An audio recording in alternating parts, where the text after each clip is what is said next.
Hi hello friends, എല്ലാ കൂട്ടുകാർക്കും പവിത്രം സീരിയലിലെ നാളത്തെ ഒറിജിനൽ പ്രൊമോ റിവ്യൂയിലേക്ക് തന്നെ സ്വാഗതം കേട്ടോ.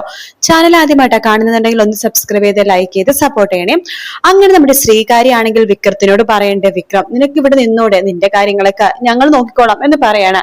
അല്ല സാറേ, കുറച്ചു കാര്യങ്ങൾ കൂടി ചെയ്തു തീർക്കാനുണ്ട്, അതിനുശേഷം ഇവിടേക്ക് വരാൻ പറ്റുള്ളൂ. വേദ സേഫ് ആണല്ലോ അല്ലെ, അവളും അനിയൻകുട്ടിനെ ഇപ്പൊ എവിടെയാണ് എന്ന് ശ്രീകാര്യം ചോദിക്കുമ്പോഴേക്കും വിക്രം പറയുന്നുണ്ട് അവർ രണ്ടുപേരും ഇടുക്കിയിലാണ്. അനിയൻകുട്ടിന്റെ കയ്യിൽ നിന്ന് കുറച്ച് രഹസ്യങ്ങൾ ഇനിയും അറിഞ്ഞു തീർക്കാനുണ്ട്. അവൻ ഇതുവരെ ഒന്നും പറഞ്ഞിട്ടില്ല.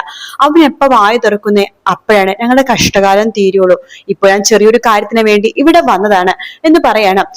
ശരി, നീ എന്ത് കാര്യത്തിന് വേണ്ടി വന്നതെന്ന് ചോദിക്കുമ്പോൾ വിക്രം പറയുന്നുണ്ട്, ഞാൻ വേദന കഴുത്തി താലി കിട്ടേണ്ടായ സാഹചര്യം സാറിന് അറിയാലോ. അതറിയാം, എല്ലാവർക്കും അറിയാവുന്ന കാര്യമാണല്ലോ. അതെ, അന്ന് ഒരു വിവാഹം മുടക്കിയിട്ടാണല്ലോ ഈ വിവാഹം നടന്നത്. ആ വിവാഹം മുടങ്ങിയ ആ പയ്യൻ ഇപ്പോ വേദ വർക്ക് ചെയ്യുന്ന സ്ഥലത്ത് മാനേജറാണ്. അവരുടെ കാര്യം ഭയങ്കര കഷ്ടമാണ്. സത്യം പറഞ്ഞാൽ ഞങ്ങൾ കാണണമല്ലേ അവരുടെ വിവാഹം അന്ന് നടക്കാതെ പോയത്, അവര് ജീവിക്കാതെ പോയത്. അവർ രണ്ടുപേരും ഒന്നാക്കാൻ വേണ്ടിട്ട് ഞാൻ ഇവിടേക്ക് വന്നത്. ആ പെൺകുട്ടി ഇവിടെയുണ്ട് എന്നൊക്കെ പറഞ്ഞിട്ട് കാര്യങ്ങളൊക്കെ പറയാണ്. അപ്പൊ ശ്രീകാര്യം പറഞ്ഞിട്ട് എന്റെ എല്ലാ സഹായവും നിനക്കുണ്ടാകും. ഇന്ന് 3 മണിയോടുകൂടി തന്നെയാ അവൾ വീട്ടിൽ നിന്ന് പുറത്തിറങ്ങാന്ന് പറഞ്ഞത്. സൂക്ഷിക്കണം എന്നിങ്ങനെ പറയുന്നുണ്ട് ശ്രീകാര്യം. അങ്ങനെ രാത്രി 3 മണിയാകാൻ വേണ്ടി കാത്തിരിക്കുകയാണ് വിക്രവും കൂട്ടരും കൂടിയിട്ട്. അതിന്റെ അവരവിടെയൊക്കെ സമയം കളഞ്ഞ ഒരുപാട് സമയം അങ്ങനെ കളയുന്നുണ്ട്. അതിനുശേഷം വിക്രം ഒരു 3 മണിയൊക്കെ ആകുമ്പോഴേക്കും നമ്മുടെ ശ്രീയുടെ വീടിന്റെ മുൻപിൽ വന്ന് നിൽക്കാട്ടോ. ശ്രീലക്ഷ്മിയുടെ വീടിന്റെ മുമ്പിൽ വന്ന് നിൽക്കാണ്. അപ്പൊ അവിടെ വന്ന് നിൽക്കുമ്പോഴേക്കും ശ്രീലക്ഷ്മി കറക്റ്റ് 3 മണിയാകുമ്പോഴേക്കും നോക്കുമ്പോൾ എല്ലാവരും കിടന്നുറങ്ങിയിരിക്കുകയാണ്. പതുക്കെ ബാഗായിട്ട് പുറത്തേക്ക് പോകാൻ പോകുമ്പോഴേക്കും അമ്മേനെ കാണുവാണ്. അമ്മ പെട്ടെന്ന് ഉറക്കപ്പിച്ചിലായുണ്ട്. നമ്മുടെ ശ്രീയുടെ കയ്യിലെ ബാഗ് ശ്രദ്ധിക്കില്ല. നീ ഇത് എവിടേക്കാ പോകണത്? അത് ഞാൻ ബാത്റൂം അകത്തുണ്ടല്ലോ, പിന്നെ ഇതിനെ പുറത്തു പോണത്. അത് അവിടെ എന്തോ വെള്ളത്തിന്റെ ചെറിയൊരു പ്രശ്നം, പൈപ്പിന്റെ, അതുകൊണ്ട് ഹോളിലെ ബാത്റൂമിൽ പോകാൻ വിചാരിച്ചു. ശരി എന്ന് പറയാണ്. ശേഷം അമ്മ പോണ വരെ വീണ്ടും റൂമിൽ കാത്തിരിക്കുകയാണ്. അപ്പൊ നമ്മുടെ വിക്രത്തോട് കൂട്ടുകാർ ചോദിക്കണ്ടേ, എടാ സമയം ഇപ്പൊ 3:15, അവൾ ഇതുവരെ ഇറങ്ങി വന്നില്ലല്ലോ.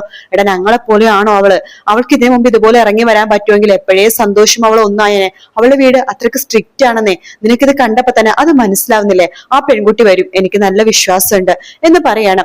അങ്ങനെ വീണ്ടും അമ്മ ഉറങ്ങാൻ പോയി കഴിഞ്ഞ് മനസ്സിലാക്കുന്ന ശ്രീലക്ഷ്മി വീണ്ടും പതുക്കെ പുറത്തേക്ക് ഇറങ്ങാണ്. ആ സമയത്ത് ആരും ഉണ്ടാവില്ല കേട്ടോ. ഗേറ്റിന് അവിടെ എത്തുമ്പോഴേക്കും വിക്രം പതുക്കെ പോവുകയാണ്. പതുക്കെ ഗേറ്റ് തുറന്നിട്ട് മതിൽ ചാടി, ഗേറ്റ് തുറക്കാൻ നമുക്ക് പറ്റുന്നില്ല. ശേഷം അപ്പുറത്തെ മതിലിൽ പതുക്കെ ഇങ്ങനെ ചാടാൻ വേണ്ടി ശ്രീകുട്ടിനെ സഹായിക്കുന്നുണ്ട്. അതിനുശേഷം വിക്രത്തിന്റെ ജീപ്പിലേക്ക് ശ്രീലക്ഷ്മി ഇരിക്കുന്നവരെ വിക്രത്തിന് ഒരു സമാധാനം ഇല്ലട്ടോ. അവസാനം ശ്രീലക്ഷ്മി വണ്ടിയിലേക്ക് കയറി ഇരിക്കുകയാണ്. ശ്രീലക്ഷ്മിക്ക് ഭയങ്കര സന്തോഷമാവാണ്. അപ്പൊ ശ്രീലക്ഷ്മി അടുത്ത് പറയുന്നുണ്ട്, എനിക്ക് ആദ്യം തന്നെ വിക്രം പറയണ്ട, എനിക്ക് ആദ്യം തന്നെ ഒരു മാപ്പാണ് പറയേണ്ടത്. ഞാൻ കാരണം നിങ്ങൾക്ക് ഒരുപാട് അനുഭവിക്കേണ്ടി വന്നല്ലോ, അതുകൊണ്ട് എന്നോട് ക്ഷമിക്കണം എന്നൊക്കെ പറയാണ്. അതൊന്നും സാരമില്ല, എനിക്ക് എന്റെ സന്തോഷത്തിന്റെ അടുത്ത് എത്തിയ അത് തന്നെ വലിയ കാര്യം എന്ന് പറയാണ്.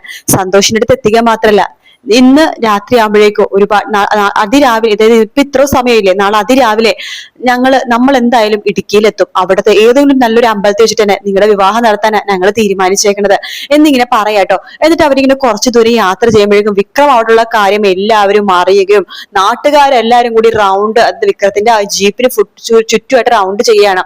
അപ്പോഴേക്കും വിക്രം പറയേണ്ടത്, ഒരാള് പോലും ശ്രീലക്ഷ്മിയുടെ അടുത്തേക്ക് വന്നു പോരുത്, ഞാൻ നോക്കിക്കോളാം എന്ന് പറഞ്ഞിട്ട് വിക്രം പുറത്തേക്ക് ഇറങ്ങുന്നുണ്ട്. നാട്ടുകാരെല്ലാരും കൂടി ചേർന്ന് വിക്രത്തിന് കൊല്ലാക്കൊല്ല ചെയ്യാട്ടോ. വിക്രം അവിടെ നിന്നൊക്കെ രക്ഷപ്പെടാൻ വേണ്ടി നോക്കുന്ന ഭാഗമാണ് നമുക്ക് നാളത്തെ പ്രൊമോയിൽ കാണാൻ വേണ്ടി സാധിക്കുന്നത്.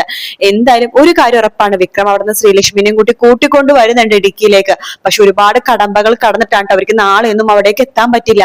അപ്പോ അതിനുശേഷം വേദയും എങ്ങനെയെങ്കിലൊക്കെ അവിടെ നിന്ന് രക്ഷപ്പെടാൻ വേണ്ടിയിട്ടും ഇവരെ ശ്രീലക്ഷ്മിനെ രക്ഷിക്കാനും വിക്രത്തിന്റെ അടുത്തേക്ക് എത്താൻ വേണ്ടിയിട്ടൊക്കെ നോക്കുന്നൊക്കെ ഉണ്ട്. എന്തായാലും നാളെ അവരെത്തില്ല, അതിനുശേഷം മാത്രമേ എത്തത്തുള്ളൂ.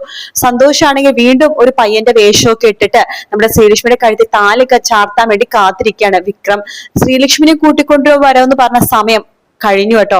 സന്തോഷിന് വീണ്ടും ടെൻഷൻ ആവാണ്. തന്റെ അതേ അനുഭവം വിക്രത്തിന് എന്തിനു സംഭവിച്ചു കാണുമായിരിക്കോ എന്നൊരു ടെൻഷൻ സന്തോഷിനുണ്ട്. വേദക്കും വല്ലാത്തൊരു ടെൻഷൻ ആവാട്ടോ. അതായത് ശ്രീലക്ഷ്മിയുടെ വീട്ടുകാർ അത്ര നിസ്സാരക്കാരില്ലെന്ന് വേദക്കും നന്നായിട്ട് അറിയാം. പക്ഷെ എന്തൊക്കെ സംഭവിച്ചാലും നമ്മുടെ വിക്രം നമ്മുടെ ശ്രീലക്ഷ്മിനെ കൂട്ടിക്കൊണ്ട് കറക്റ്റ് സമയത്ത് തന്നെ അമ്പലത്തിലേക്ക് എത്തുന്ന ഭാഗമാണ് നമ്മൾ ഇനി കാണാൻ വേണ്ടി പോകുന്നത് കേട്ടോ. വീഡിയോ ഇഷ്ടപ്പെടുകയാണെങ്കിൽ ലൈക്ക് ചെയ്യാനും സബ്സ്ക്രൈബ് ചെയ്യാനും കമന്റ് ചെയ്യാനും മറക്കല്ലേ. മറ്റൊരു വീഡിയോ കാണാം. Take care, bye bye.